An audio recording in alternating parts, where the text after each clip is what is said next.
Bismillahirrahmanirrahim. Assalamualaikum warahmatullahi wabarakatuh. Bismillah, alhamdulillah, astagfirullahaladzim. Raditu billahi robba wa bil islami dinna wa bil muhammadin nabiyya wa rasula. Rabbi shrahli sadri wa yassirli amri wahlul 'uqdatam min lisani yafqahu qawli. Rabbi habli hukma wal hikni bisolihin. Rabbi jidni ilma warzuqni fahma. Hadirin yang berbahagia, pada kesempatan ini marilah kita sama-sama panjatkan puji dan syukur kehadirat Allah Subhanahu wa taala atas segala nikmat dan karunia-Nya. Hari ini kita masih diberikan nikmat iman, nikmat Islam, nikmat sehat, dan nikmat-nikmat yang lainnya. Memasuki hari ke-26 Ramadan, mari kita senantiasa tetap menjaga dan meningkatkan terus takbir, tahlil, dan tahmid kepada Allah Subhanahu wa taala, Tuhan seru sekalian alam.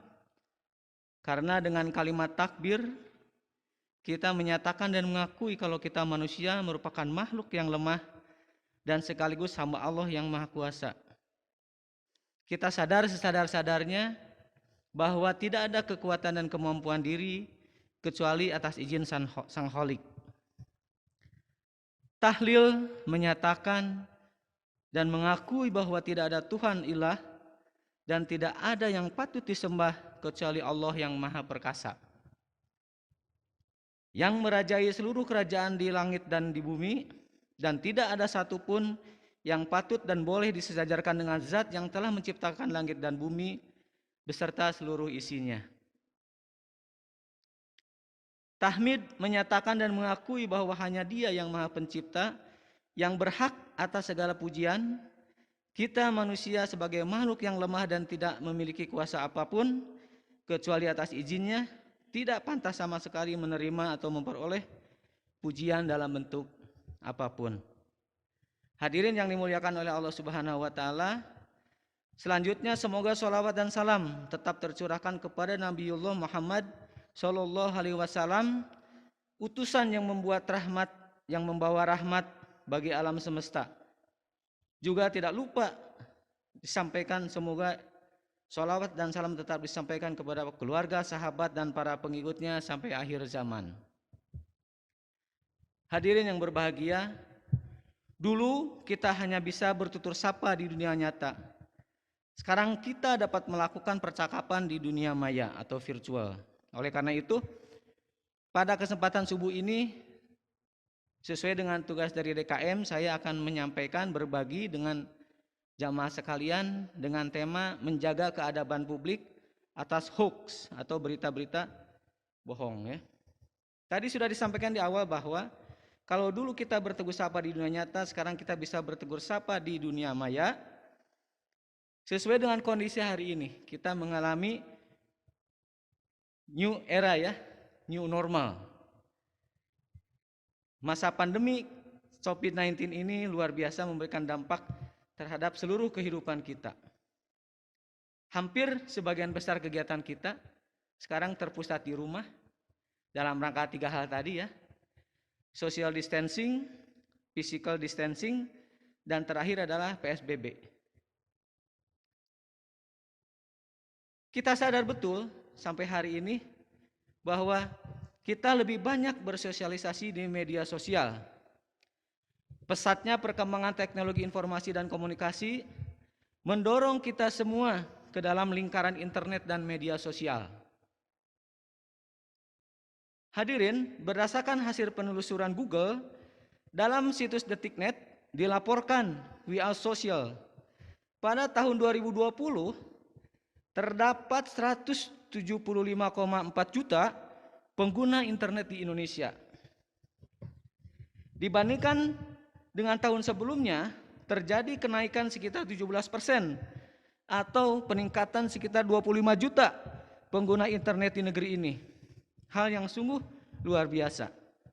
Berdasarkan total populasi Indonesia yang berjumlah 272,1 juta jiwa, maka itu artinya 64%, setengah penduduk Republik Indonesia ini telah merasakan akses ke dunia maya. Hal yang sungguh luar biasa. Persentase pengguna internet berusia 16 hingga 64 tahun yang memiliki masing-masing jenis perangkat, diantaranya mobile phone ya, atau handphone kita nyebutnya, 96% smartphone, 94% non-smartphone mobile phone, 21% laptop atau komputer desktop, 66%, yang tabletnya 23%, konsol game 16%, hingga virtual reality device sekitar 5,1%. Dalam laporan ini juga diketahui bahwa sampai saat ini masyarakat Indonesia yang mempunyai ponsel sebanyak 338,2 juta.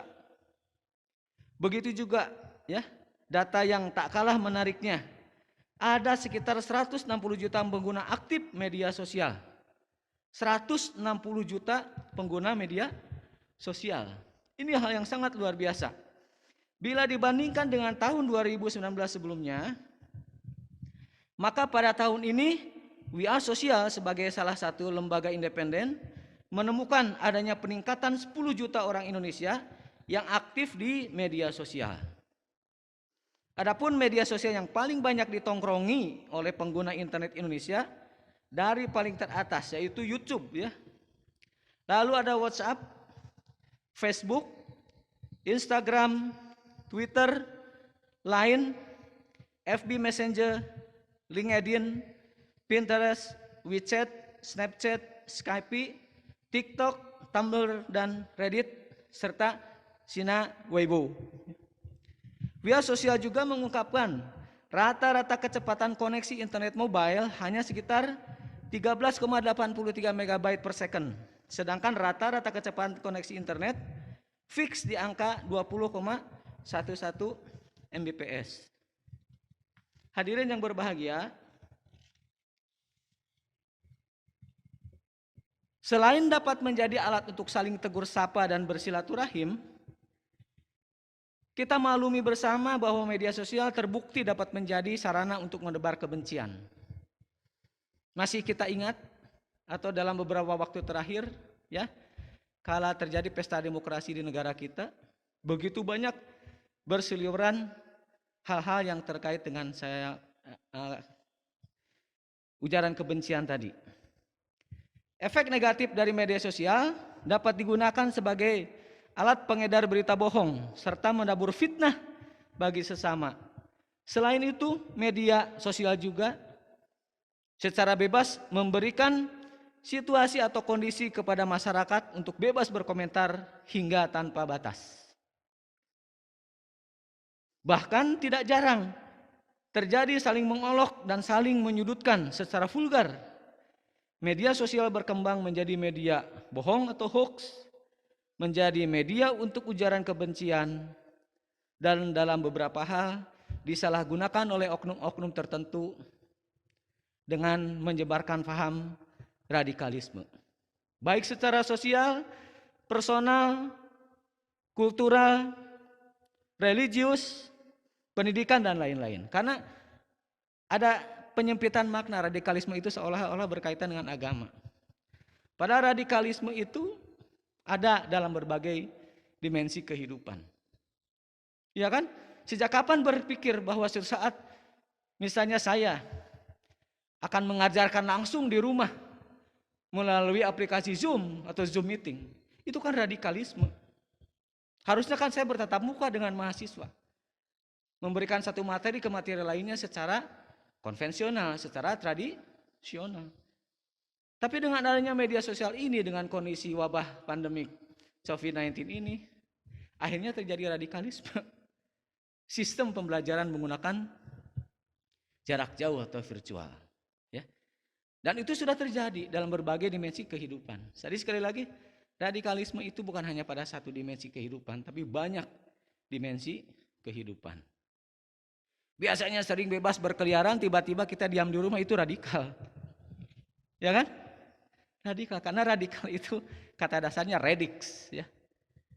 Oke, hari ini saya tidak punya kesempatan untuk membahas tentang etimologis bahasa radikalisme ya.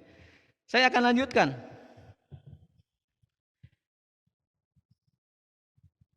Melalui jejaring media sosial, sebaran berita tersebut biasanya dapat leluasa menjangkau berbagai elemen masyarakat. Tentu ya, jika informasi tersebut bermuatan pesan positif, publik akan sangatlah diuntungkan. Atau akan terjadi proses edukasi positif kepada masyarakat luas dengan adanya media sosial ini. Hanya saja, jika terjadi penyimpangan, jika terjadi anomali, atau ada pesan-pesan tertentu yang disebarkan berupa hal yang negatif atau tidak benar, maka publiknya juga yang akan dirugikan. Jangan lupa, satu kata, satu statement, ini bisa menyebar ke seluruh berbagai lapisan masyarakat dengan berbagai dimensi kelas sosial dan seterusnya dan seterusnya. Hadirin yang berbahagia, sebagaimana temuan hasil survei pengkajian Islam dan Masyarakat PPIM Universitas Islam Negeri Syarif Hidayatullah Jakarta yang dirilis pada November 2017 menunjukkan bahwa intoleransi dan radikalisme di kalangan generasi muda cukup mengkhawatirkan. Dari sejumlah responden yang terdiri atas 1.522 siswa dan 337 mahasiswa, terdapat opini radikal 58,5%, opini intoleransi internal 51,1%, dan opini intoleran eksternal 34,3%. Mungkin pada kesempatan ini kita bahas ini. Ini hanya pemaparan fakta saja. Berikutnya survei yang dilakukan secara nasional di 34 provinsi tersebut juga menemukan bahwa anak-anak muda gemar mencari sumber pengetahuan agama melalui internet. Mulai dari blog, website, dan media sosial lainnya. Hal ini terlihat dari angka 54,87%. Rujukan generasi muda mencari pengetahuan agama adalah internet. 48,57% melalui buku atau kitab dan 33,73% dari channel televisi. Data ini mengisyaratkan bahwa sudah seharusnya masyarakat Muslim Indonesia ini yang dikenal dengan nilai moderasi dan toleransi tergugah dan tergerak hatinya untuk bersama-sama menyebarkan pesan damai yang menjadi ruh agama Islam. Jangan lupa, agama Islam ruhnya adalah rahmatan lil alamin. Baik melalui jaring media sosial, institusi pendidikan, maupun pengajian di mimbar-mimbar masjid. Jangan sampai masyarakat lengah, sehingga budaya moderat dan toleran terkikis dan jiwa generasi muda terkuras hanya untuk hal-hal negatif seperti tadi. Dari titik inilah penting kiranya kita kembali menengok ulang ajaran-ajaran agama terkait dengan etika dan norma keadaban publik. Hadirin jemaah yang sama-sama mencari ridho Allah Subhanahu wa taala, salah satu ajaran dasar Islam adalah membimbing pemeluknya untuk tidak berbuat buruk kepada sesama. Sebagaimana ditegaskan dan dicontohkan oleh Rasulullah SAW, seorang muslim adalah mereka yang tidak merugikan orang lain, baik melalui perkataan maupun perbuatannya. Dalam sebuah hadis sahih yang diriwayatkan oleh Imam Al-Bukhari 194 sampai dengan 256 Hijriah, ditegaskan bahwa ukuran kualitas keislaman seseorang dapat dilihat dari sikap dan perilakunya, yakni apakah ia mudah menyakiti sesama muslim dengan lisan dan tangannya atau tidak. Hal ini sebagaimana termaktub dalam hadis riwayat Al-Bukhari yang artinya, dari sahabat Jabir radhiyallahu an, saya mendengar Rasulullah sallallahu alaihi wasallam bersabda, seorang muslim adalah seseorang yang muslim lain merasa aman atau tidak terganggu dari lisan dan tangannya. Lebih lanjut, Imam Badr Al-Din Al-Aini 1885 Hijriah dalam kitab Umdah Al-Qari, syarah dari kitab Sahih Al-Bukhari, menjelaskan bahwa hadis di atas memberi penegasan bahwa perilaku tidak menyakiti kepada sesama muslim merupakan bagian integral dari keimanan seseorang, dalam artian bahwa kuat lemahnya iman di lubuk hati seseorang dapat dilihat dari apakah ia terbiasa menyakiti orang lain, baik melalui perkataannya maupun melalui perbuatannya. Hadirin yang berbahagia, dalam konteks kekinian, ajaran ini sangat relevan sekali untuk diteguhkan kembali untuk meminimalisasi sebaran dan ujaran kebencian dan tindak kekerasan yang mengatasnamakan agama, kelompok tertentu, budaya, dan seterusnya. Masyarakat Muslim harus sadar dan dapat menahan diri untuk tidak terseret dalam arus sebaran kebencian dan radikalisme. Lebih dari itu, diharapkan juga mampu berperan aktif untuk meminimalisir maraknya radikalisme dan ekstremisme. Seruncing dan serumit apapun perbedaan yang ada, haruslah diselesaikan secara beradab, sebagaimana telah diajarkan oleh agama.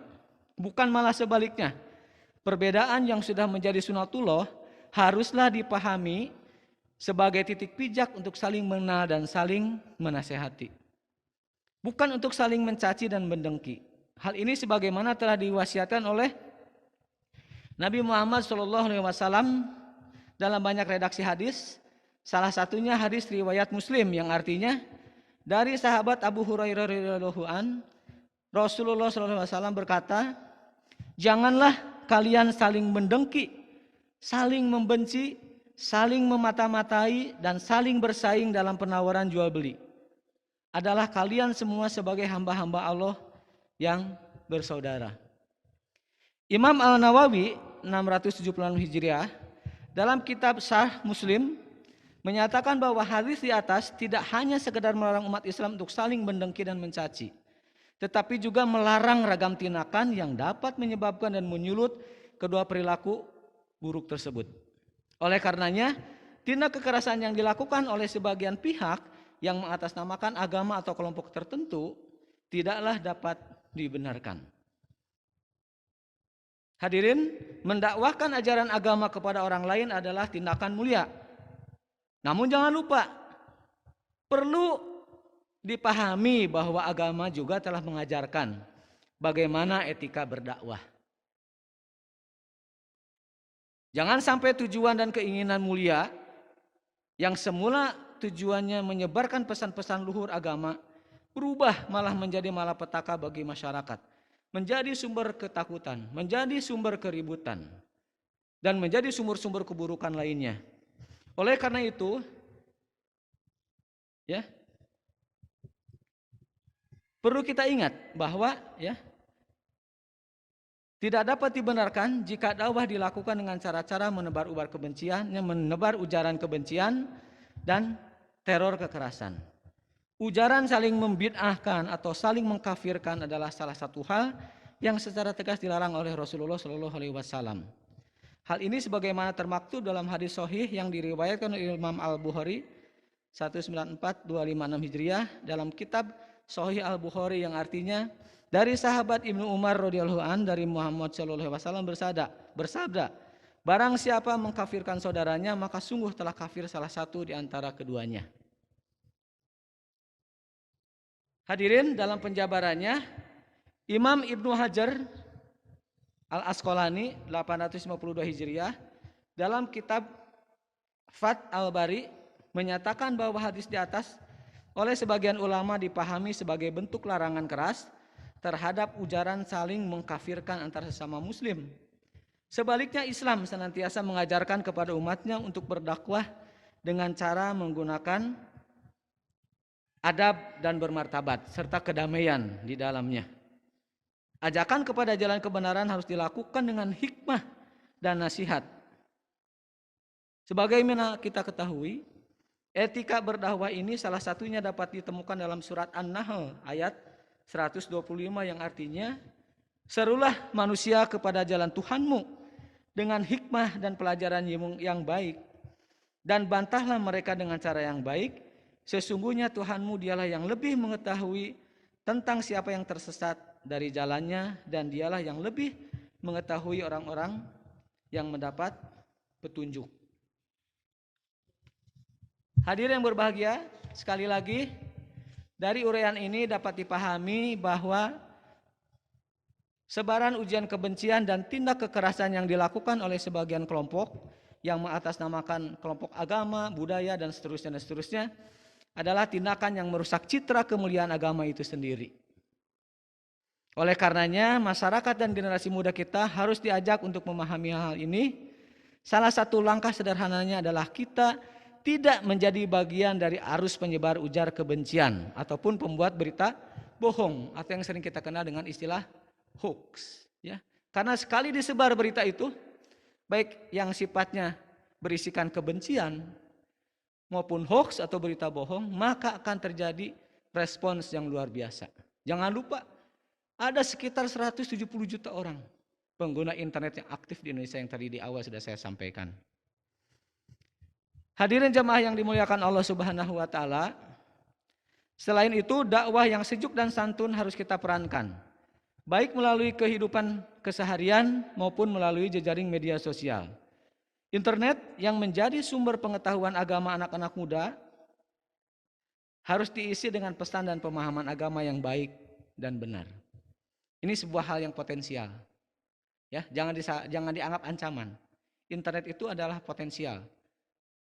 Tinggal kita berpikir bagaimana mengembangkan konten dan memberi arahan berupa self-directing kepada siswa, bagaimana mengoptimalkan informasi-informasi yang ada di internet.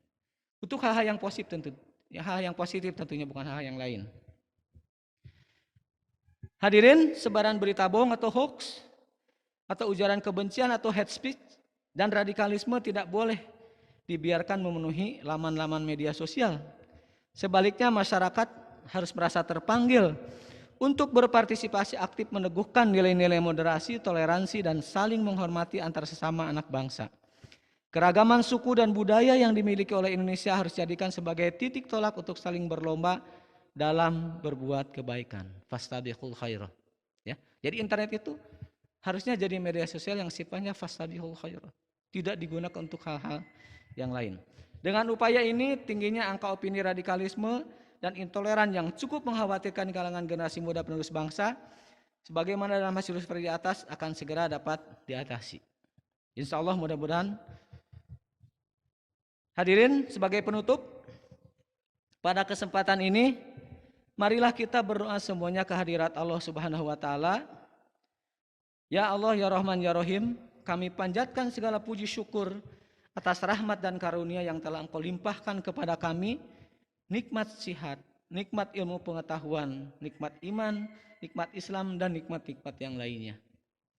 Ya Allah, ya Rahman, ya Rahim, jadikanlah kami sebagai hamba-hamba-Mu yang pandai mensyukuri nikmat-Mu, dan janganlah Engkau jadikan kami hamba-hamba yang ingkar dan kufur terhadap segala nikmat yang telah Engkau berikan kepada kami.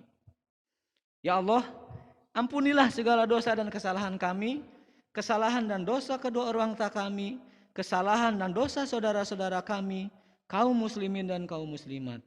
Ya Allah, ya Rahman, ya Rahim, janganlah Engkau limpahkan azab-Mu kepada kami karena dosa dan kesalahan kami. Kami yakin ya Rabb, rahmat dan ampunan-Mu jauh lebih luas daripada azab-Mu. Ya Allah, ya Rahman, ya Rahim, terimalah segala amal ibadah kami, terimalah ibadah saum kami, terimalah sholat tarawih kami, terimalah sholat-sholat kami yang lainnya, dan amal ibadah kami yang lainnya. Ya Allah, jadikanlah kami hamba-hamba-Mu yang selalu bertakwa, yang ridho dan ikhlas untuk melaksanakan segala aturan-Mu, yang ridho dan ikhlas Islam sebagai agama kami, yang ridho dan ikhlas Al-Quran sebagai imam dan petunjuk kami, yang ridho dan ikhlas Nabi Muhammad SAW sebagai panutan kami. Ya Allah, ya Rahman, ya Rahim, akhir-akhir ini berbagai macam ujian dan musibah kini sedang menimpa masyarakat dan bangsa kami. Kami yakin musibah itu bukan karena Engkau membenci kami, akan tetapi sebagai peringatan agar kami semua lebih dekat dan lebih cinta kepadamu, agar kami semua kembali kepada agama-Mu, yaitu agama Islam yang Engkau ridhoi. Ya Allah, ya Rahman, ya Rahim, bimbinglah kami untuk mampu mendidik dengan hikmah dan pelajaran yang baik, untuk mempersiapkan anak cucu kami menjadi generasi handal yang kuat imannya, generasi yang baik dan indah budi pekertinya, generasi yang mampu menguasai ilmu pengetahuan dan teknologi yang terus berkembang, generasi yang mampu secara efektif dan efisien dalam mengelola dan memanfaatkan sumber daya alam yang Engkau limpahkan kepada kami, generasi yang mampu bersaing dan hidup berdampingan dengan bangsa lain. Amin ya Rabbal Alamin. Billahi taufiq wal hidayah. Wassalamualaikum warahmatullahi wabarakatuh.